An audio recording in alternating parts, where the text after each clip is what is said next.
Hi there, I don't have an intro gimmick. My name's Finby, and in this video, I'll be telling a set of connected stories from one of the Dungeons & Dragons campaigns I ran. The two player characters that are important to this story are Lightfang and Kachad, a Tabaxi cleric and human rogue, respectively. There were two other player characters in this campaign, but they aren't really relevant to this set of tales. The saga begins during the group's first adventure. There was a village that was under attack by raiders, but what's this? The raiders claim to have justification for their actions, adding a layer of moral ambiguity to the situation. Oh no! Whatever will the players do? But the actual details of the adventure aren't relevant to the story that's being told in this video. Because while the other players are dealing with the actual problem, Lightfang approaches Kachad with an idea. The plan is to go into the nearby forest, find a goat, tame a goat, and then through that goat make immense profits through the selling of dairy products. Now, you might just think this is a random player being random, but there is actually a basis for this. The original campaign concept that I had suggested was that the players would all be part of a merchant's guild. By this reasoning, it makes sense for a player to want to start their own business. However, when the campaign actually played out, all the players ever did for the Merchants Guild was guard and mercenary work, which makes Lightfang's actions here seem a bit strange in retrospect. But strange as it was, Kachad thinks that it's a brilliant idea, so the two of them run off in the woods together to look for goats. Unfortunately, neither of them possess any outdoor survival skills, so their search is unsuccessful. Luckily, Lightfang has a backup plan: praying. Now, if I wanted this story to be a perfect comedy, this would be where Lightfang's player rolls a natural 20 on their religion roll and a goat magically appears out of thin air. That doesn't happen, but they do roll high enough for me to allow one more survival roll, and that also rolls high enough for Lightfang to find a goat. And with a successful animal handling roll, he is able to lead it back to the village. He names her Cheese, spelt T-C-I-E-E-C-E. I'm gonna have to make a whole separate video on the weird names my players have given things. The point of all this is that Lightfang got a goat and everyone's happy. Well, Kachad isn't happy because he didn't get a goat, but Lightfang placates him by offering him a share of any profits made from any dairy products sold.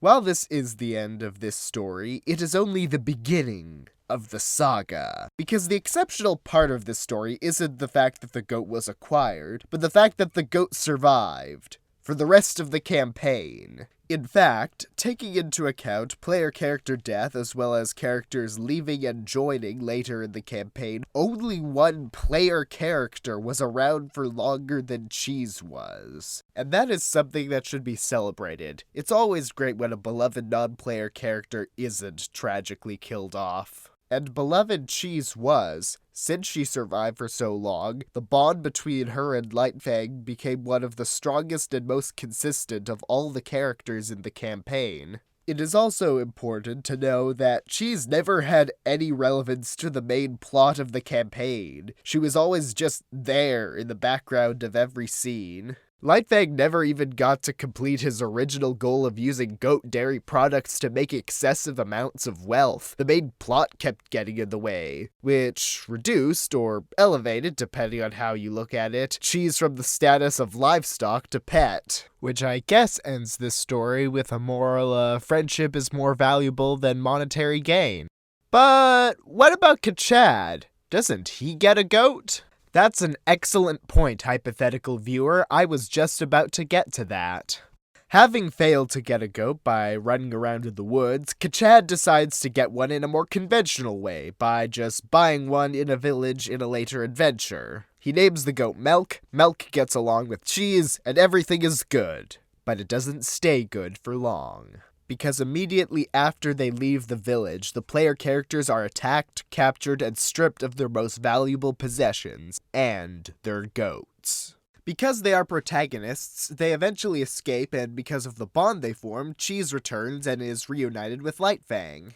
But Milk is never seen again, leaving Kachad goatless once more. Some time passes, and Kachad buys another goat. Because he doesn't want to make a bad investment, he spends as little money as possible and ends up buying a sickly creature which he names Malk. He spends the next week trying to nurse her back to health, after which Malk fills a pretty similar role to Cheese, just existing in the background as the main story continues. But unlike Cheese, Malk's story doesn't get a happy ending.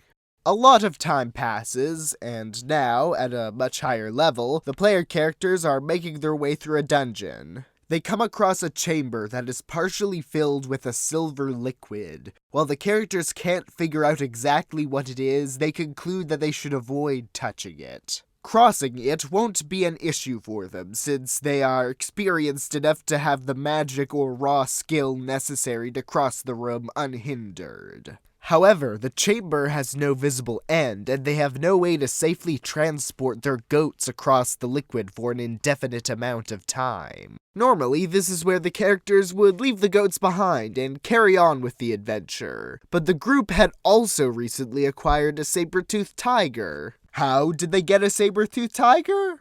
I'm not going to tell you. This is the Goat Saga, not the Tiger Saga.